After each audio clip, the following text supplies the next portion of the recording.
Hello दोस्तों, welcome to my new video. इस video में फ्रेंड्स दोस्तों प्रेजेंट परफेक्ट टेंस के ट्रांसलेशंस को कैसे करते हैं इसको सीखेंगे। प्रेजेंट परफेक्ट टेंस क्या होता है, इसकी पहचान क्या होती है, हेल्पिंग वर्ब्स क्या होते हैं, इन सब चीज़ों को इस वीडियो में हम लोग देखेंगे और ट्रांसलेशन को कैसे बनाते हैं प्रेजेंट परफेक्ट टेंस को हम भी इसको इस वीडियो में सीखेंगे। तो देन लेट्स सी। सबसे पहले फ्रेंड्स पहचान या आइडेंटिटी की बात करते हैं क्योंकि ये बहुत जरूरी है। पहले हमको जानना होगा पहचान। तो आइए दोस्तों जानते हैं पहचान। इस टेंस के वाक्यों के अंत में चुका है, चुकी है, चुके हैं, चुके हो, चुकी हो बोलने में अजीब लगता है दोस्तों, लेकिन यही इसकी पहचान है। चुका है, चुकी है, चुके हैं, चुके हो, चुकी हो, या है, ई है, ए है, आदि शब्द आते हैं। हंसी भी आती है इनको बोलने में, लेकिन इसकी पहचान यही है कि चुका है, चुकी है, चुके हैं, या है, ई है, ए है। और इसके हेल्पिंग वर्ब की बात करते हैं तो इसमें हेल्पिंग वर्ब के रूप में हम लोग हैव या हैव का प्रयोग करते हैं। और फ्रेंड्स हेल्पिंग वर्ब को ऑक्सिलरी वर्ब भी बोला जाता है। हेल्पिंग वर्ब को हम लोग ऑक्सिलरी वर्ब भी बोलते हैं। और एक नोट भी लिखा है मैंने दोस्तों, नोट देख लेते हैं क्या है। Present perfect tense, past perfect tense तथा फ्यूचर परफेक्ट टेंस, इन तीनों टेंसेज में ये क्या है, वर्ब की थर्ड फॉर्म V3 वर्ब की थर्ड फॉर्म ऑफ वर्ब का प्रयोग करते हैं। चाहे प्रेजेंट परफेक्ट टेंस हो या पास्ट परफेक्ट टेंस हो या फ्यूचर परफेक्ट टेंस हो, इन तीनों टेंसेज में वर्ब की थर्ड फॉर्म का प्रयोग किया जाता है। दोस्तों आप लोग जानते होंगे वर्ब की first form, second form, third form, fourth form, fifth form या आईएनजी फॉर्म बोलते हैं फोर्थ फॉर्म को, फिफ्थ फॉर्म को एस या ईएस वाली फॉर्म बोलते हैं। तो ऐसे ही वर्ब की फॉर्म्स हम लोग देखेंगे कि यहाँ पर थर्ड फॉर्म लिखी जाती है। और आइए अब इसके ट्रांसलेशन सीख लेते हैं। अफर्मेटिव के, निगेटिव के, इंट्रोगेटिव के, इंट्रोगेटिव प्लस निगेटिव के, कैसे हम लोग इनको बनाते हैं। आइए इनको हम लोग इसके स्ट्रक्चर से और एग्जांपल से समझने की कोशिश करते हैं।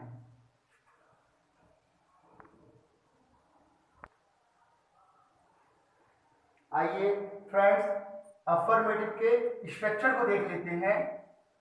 ही, सी, इट या सिंगुलर नाउन। सिंगुलर नाउन तो आप लोग जानते ही होंगे, राम, श्याम, मोहन, सीता, जिसमें एक नाउन होता है उसको बोलते हैं सिंगुलर नाउन। इनके साथ हेल्पिंग वर्ब देखिए है जाएगी। हेल्पिंग वर्ब है जो है, लेकिन आप फिर से देख लीजिए, ही, सी, इट सिंगुलर नाउन के साथ आपको हैश का प्रयोग करना है। उसके बाद वर्ब की थर्ड फॉर्म, जो आपका वर्ब होगा, जो मेन वर्ब होगा, उसको थर्ड फॉर्म लाना है, then object, then other things. और I, we, you, they plural noun के साथ आपको हैव का प्रयोग करना है। फ्रेंड्स इसको याद कर लीजिए, बहुत ही आसान है। He, she, it singular noun में है, I, we, you, they plural noun में है, रेस्ट सेम है, V3 ऑब्जेक्ट अदर थिंग्स। तो आप देख रहे होंगे कि कितने आसान है, आसानी से आप लोग याद कर सकते हैं। He, she, it singular noun में आपको हैज लाना है, I, we, you, they plural noun में आपको हैव लाना है, देन वर्ब की थर्ड फॉर्म लिखनी है। तो आइए इसके सेंटेंसेस को बनाते हैं और सीखने का प्रयास करते हैं। देखिए, वह बाजार जा चुकी है। सब्जेक्ट तो आप जान ही चुके हैं, सब्जेक्ट यहाँ पे वह है, वह ये देखिए फीमेल जेंडर है, तो आपको लिखना पड़ेगा सी, सब्जेक्ट आ गया सी। अब देखिए सी की कैटेगरी ऊपर वाले में है, तो उसके तुरंत बाद आपको हेल्पिंग वर्ब लाना है, हैज लिख दीजिए। है सब्जेक्ट में इतने लोगों में से कोई एक ही लोग आएंगे, सब लोग तो आएंगे नहीं, यहाँ पे सी आए हुए हैं और सी के साथ हमें हैज लिखना है। उसके बाद यूज वर्ब थर्ड फॉर्म। तो पहले आप वर्ब पहचानिए। वर्ब क्या है, वर्ब मींस काम, काम आपके यहाँ पे जाने का हो रहा है, तो go is the first form, went is the second form and third form of go is gone. So she has gone, third form of go is gone, she has gone to market. Friends आपको forms याद करनी पड़ेंगी। आपके पास जो भी घर में grammar book हो उससे आप लोग वर्ब की फॉर्म्स याद कर डालें। अगला एग्जांपल देखते हैं, उसने अपना काम खत्म कर लिया है। फ्रेंड्स अब उसने में हम चाहे ही माने या सी माने, उसने में दोनों हो सकता है। तो आप यहाँ पे लिखिए ही मान लेते हैं कि अभी के साथ भी आप हैज का प्रयोग करेंगे। खत्म करना मतलब फिनिश करना, और फिनिश का थर्ड फॉर्म होता है फिनिश्ड। ही हैज फिनिश्ड, अपना काम किया है तो ही के साथ इसका पोसेसिव केस लिखते हैं ही, और काम मतलब work. He has finished his work, subject आ गया, हेल्पिंग वर्ब आ गई, थर्ड फॉर्म आ गई, उसके बाद क्या खत्म किया तो ये हमारा ऑब्जेक्ट हो गया हिज वर्क। अपना के लिए यहाँ पे ही जाता है। अपना की इंग्लिश आए हुए सब्जेक्ट का पोसेसिव केस ही होता है, पोसेसिव एडजेक्टिव आप कह सकते हैं। सोहन भोजन पका चुका है। अब सोहन, देखिए सोहन तो एक ही सोहन की बात हो रही है, सिंगुलर नाउन, तो आप यहाँ पे सोहन लिख दें, और सोहन सिंगुलर नाउन है तो सिंगुलर नाउन में देखिए क्या आएगा, has. Sohan has cooked food, Sohan has cooked food. अगला एग्जांपल देखिए, लड़के क्रिकेट खेल चुके हैं। तो लड़के मतलब बॉयज, अब बॉयज प्लूरल है, देखिए प्लूरल नाउन में आपको हैव लाना है, तो आप लिख लीजिए the boys have played cricket. इस तरह से फ्रेंड्स हम लोग अफर्मेटिव सेंटेंसेस बनाते हैं प्रेजेंट परफेक्ट टेंस के। अब इसके बाद आइए सीखते हैं निगेटिव सेंटेंस। निगेटिव सेंटेंस कैसे बनाते हैं, बहुत ही आसानी से आप सीख सकते हैं। निगेटिव सेंटेंस में आपको कुछ भी नहीं करना होता है, हेल्पिंग वर्ब के बाद आपको नॉट लगा देंगे, और इसकी हेल्पिंग वर्ब हैज या हैव। तो आइए उसके स्ट्रक्चर को देखते हैं और कैसे करते हैं ये सीखते हैं।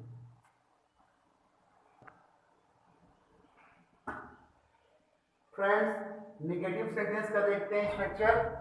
मैंने आपको बताया था पहले, हैज और हैव, हेल्पिंग वर्ब के बाद ही नॉट लाना होता है। तो आप सबसे पहले सब्जेक्ट लिख देंगे, देन हेल्पिंग वर्ब के रूप में हैज या हैव ले आएंगे, उसके बाद नॉट, बाकी verb third form, object, other things.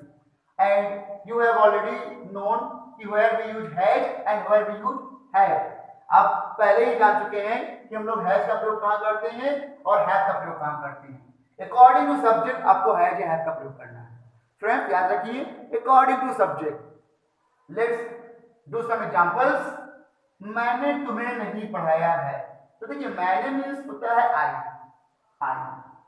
And I takes, आई क्या लेगा, आई आपका यहाँ पर सब्जेक्ट है, और आपने पढ़ा था कि आई के साथ तो हैव आता है, तो आप हैव लिख दीजिए, आई हैव। देन आपको नॉट लगाना, आई हैव नॉट। पढ़ाना मतलब होता है टीच, थर्ड फॉर्म होता है taught, taught, teach, taught, taught. I have not taught you. Friends third form आपको बुक से लर्न करनी पड़ेगी, आप लर्न कर लीजिए, बहुत ही इंपॉर्टेंट है आपको याद करने के लिए, बहुत ही जरूरी है। और फ्रेंड्स देखिए पहचान, देखिए या है, ए है, चुका है, या है, पहचान जब इसकी यही होगी तभी हम इन रूल्स को फॉलो कर सकते हैं, otherwise we can't follow these rules. तो be much careful about the identity, about the पहचान ऑफ प्रेजेंट परफेक्ट टेंस। इसकी पहचान क्या होती है, हमें इसके लिए वॉचफुल या केयरफुल होना पड़ेगा।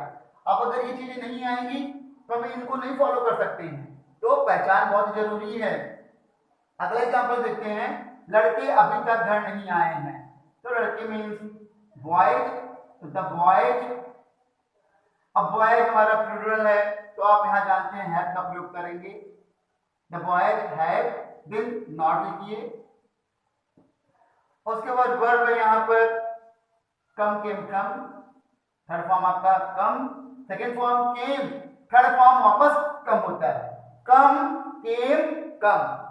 The boys have not come home।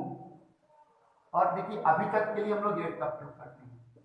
Present perfect tense में अभी तक आता है, अभी या अभी तक के लिए आप yet का प्रयोग करें।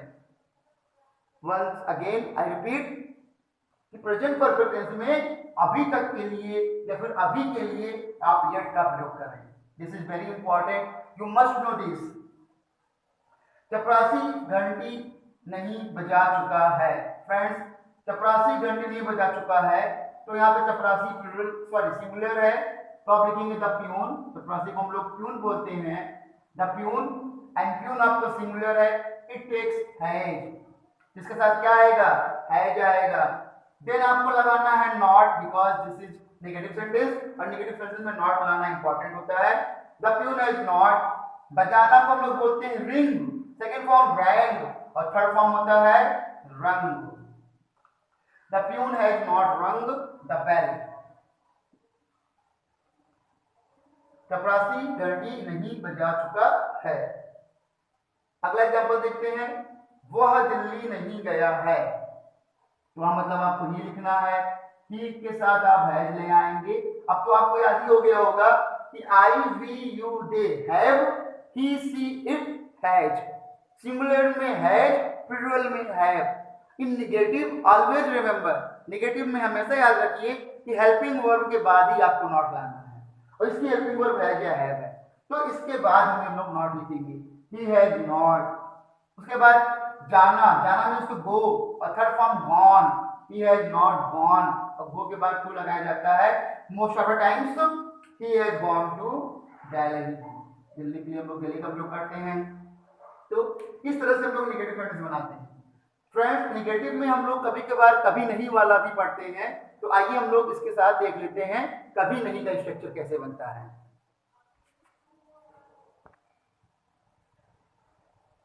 फ्रेंड्स देखिए, कभी नहीं के लिए नेवर, कभी नहीं के लिए नेवर लिख दे रहा हूं। कभी नहीं के लिए नेवर का प्रयोग करना है।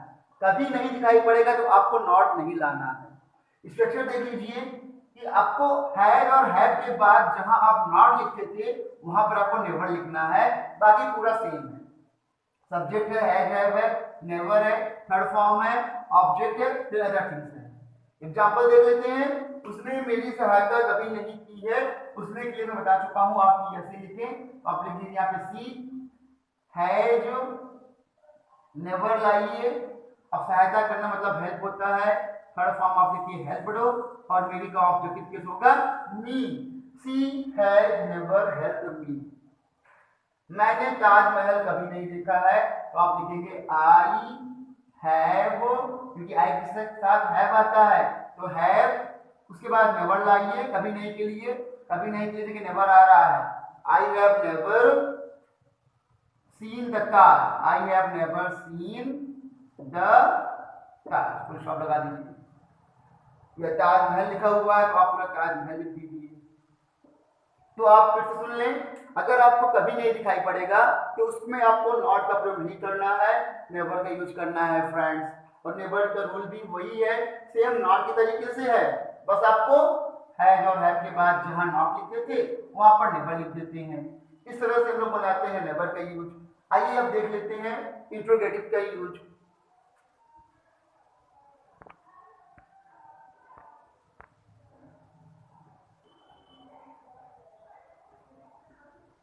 फ्रेंड्स, आइए अब इंट्रोगेटिव सेंटेंस देख लेते हैं। इंट्रोगेटिव में हम सब लोग जानते हैं कि इसमें दो तरह के सेंटेंस बनते हैं, यस नो टाइप और WH type. Yes no type ऐसे सेंटेंस है जो क्या से शुरू होते हैं, क्या से शुरू होने वाले वाक्य। तो as I have told earlier, जैसे मैं पहले भी बता चुका हूं कि कभी भी क्या से शुरू वाले सेंटेंस हो तो कभी भी उसमें क्या की इंग्लिश मत लिखिए। Never write the meaning of क्या। If the sentence started with क्या, अगर क्या से शुरू हो रहा है तो कभी भी सेंटेंस में क्या से शुरुआत मत कीजिए। ट्रांसलेशन करते समय आपको उस टेंस की हेल्पिंग वर्ब से शुरुआत करना है, और इस टेंस की हेल्पिंग वर्ब हैज या हैव। तो जब भी सेंटेंस क्या से शुरू होगा तो हमें क्या की इंग्लिश नहीं लिखनी होती है, बल्कि उस टेंस की हेल्पिंग वर्ब लिखेंगे। और इस टेंस की हेल्पिंग वर्ब हैज या हैव है, तो हमें सबसे पहले हैज या हैव लिखना होता है। उसके बाद सब्जेक्ट, फिर V3 ऑब्जेक्ट, अदर थिंग, और इंट्रोगेटिव में जो आपको क्वेश्चन मार्क लगाना है, मस्ट है। और WH टाइप क्या होते हैं, जब प्रश्नसूचक शब्द वाक्य के बीच में आए, क्या, क्यों, कब, कहां, कैसे, अगर ये वाक्य के बीच में आए हैं तो उनकी इंग्लिश आपको सबसे आगे ले आना है। तो प्रश्नोत्तरी शब्द अगर वाक्य के बीच में आए तो उनकी इंग्लिश सबसे आगे ला लीजिए, बाकी सारा लोग आप मिलाएंगे तो यस नो टाइप की तरह ही है। बस आपको क्वेश्चन वर्ड की इंग्लिश निकालकर सेंटेंस के सबसे आगे लाना है। जैसे देखिए क्वेश्चन वर्ड लिख लीजिए सबसे आगे, देन आप पूरा वही has subject subject B3 object other things फिर क्वेश्चन मार्क।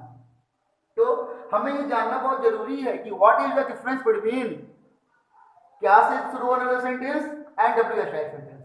तो क्या वाले में हमें हेल्पिंग वर्ब से स्टार्ट करना होता है और डब्ल्यू एस टाइप में हमें जो शब्द वाक्य के बीच में आया हो उसको सबसे आगे ला लिखना होता है। कैसे? Let's see. देखिए क्या तुम घर पहुंच चुके हो, तो देखिए क्या से स्टार्ट हो रहा है आपका सेंटेंस, और क्या से स्टार्ट हो रहा है तो इसे बोलेंगे यस नो टाइप। तो हमें यहाँ पे हेल्पिंग वर्ब को आगे लिखना है अकॉर्डिंग टू सब्जेक्ट। देखिए तुम के साथ हैव आता है तो हैव के लिए आपको सबसे आगे लिखना है हैव यू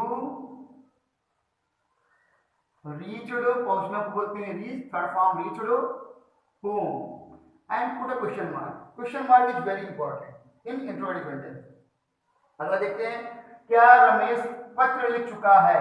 अब रमेश सिंगुलर है तो आपको पहले हैज लिख लीजिए, has Ramesh written, wrote written a letter।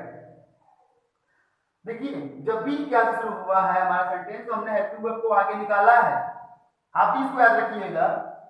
और देखिए अगला सेंटेंस देखिए, वह इस समय कहाँ गया है। कहाँ ये आपका क्वेश्चन वर्ड है, प्रश्न सूचक शब्द है। तो हमें क्या करना है, इसको सबसे आगे लिख लेना है, इसकी इंग्लिश को। कहाँ मतलब वेयर, सबसे आगे लिख लीजिए, बाकी पूरा यस नो टाइप की तरह बना दीजिए। भाई वह के साथ हम लोग किसका प्रयोग करते हैं, हैज का, तो आप हैज लिख लीजिए। हैज आ गया है, अब आपको सब्जेक्ट लिखना है, वह मतलब ही, वेयर हैज ही, गया मतलब गो, और थर्ड फॉर्म ऑफ गॉन कई बार यूज हो चुका है, where has he gone this time, वह इस समय कहाँ गया है। ये देखिए क्वेश्चन मार्क लगाइए, क्वेश्चन मार्क यहाँ पे लगेगा। बस ध्यान देना है अगर डब्ल्यू एच टाइप है तो बस डब्ल्यू एच वर्ड जो है उनको आगे ले आइए, रेस्ट यस नो टाइप का लिख देना है। आगे देखिए लड़कियां गीत कब आई हैं, तो इसमें क्वेश्चन वर्ड आपका कब है, कब, और कब की इंग्लिश होती है व्हेन, तो व्हेन को आगे लिखिए। देन आप according to subject has have ले आइए, क्वेश्चन वर्ड के बाद ही आपको हैज हैव लाना है। तो आपको लड़कियां प्लूरल है तो यहाँ पे आपको लिखना पड़ेगा have, when have the girls. अब गाना मतलब होता है सिंग, और थर्ड फॉर्म संग, व्हेन हैव द गर्ल्स संग सॉन्ग। लड़कियां गीत कब गा चुकी हैं। तो बस दोस्तों ऐसे ही बनता है यस नो टाइप और W S type interrogative sentence का। आपको याद रखना है अगर क्या वाले सेंटेंस हैं तो स्टार्ट करिए हेल्पिंग वर्ब से, अगर डब्ल्यू एच वाले वर्ड्स हैं तो डब्ल्यू एच वर्ड्स को सबसे आगे लिख दीजिए, देन पूरे यस नो टाइप की तरह ही बना दीजिए। अब आइए हम लोग इसका अगला पार्ट देख लेते हैं, interrogative plus negative. Interrogative plus negative भी दोस्तों वो भी इंट्रोगेटिव का ही पार्ट होता है, लेकिन इसमें हम क्या देखेंगे, जिसमें क्या भी आए हुए हो और क्यों क्वेश्चन वर्ड भी आए हुए हो और नहीं भी आए हुए हो, ऐसे सेंटेंसेस को हम लोग बोलते हैं इंट्रोगेटिव प्लस नेगेटिव। तो लेट्स सी कैसे इसको बनाते हैं।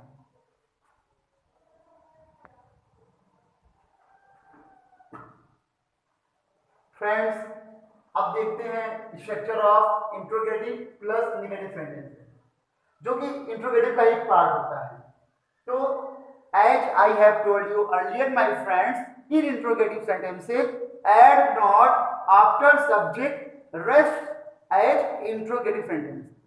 कि इसमें हमें क्या करना होता है, सब्जेक्ट के बाद नॉट, बाकी इंट्रोगेटिव की तरह ही इसका ट्रांसलेशन होता है, क्योंकि एक पार्ट है इंट्रोगेटिव का ही।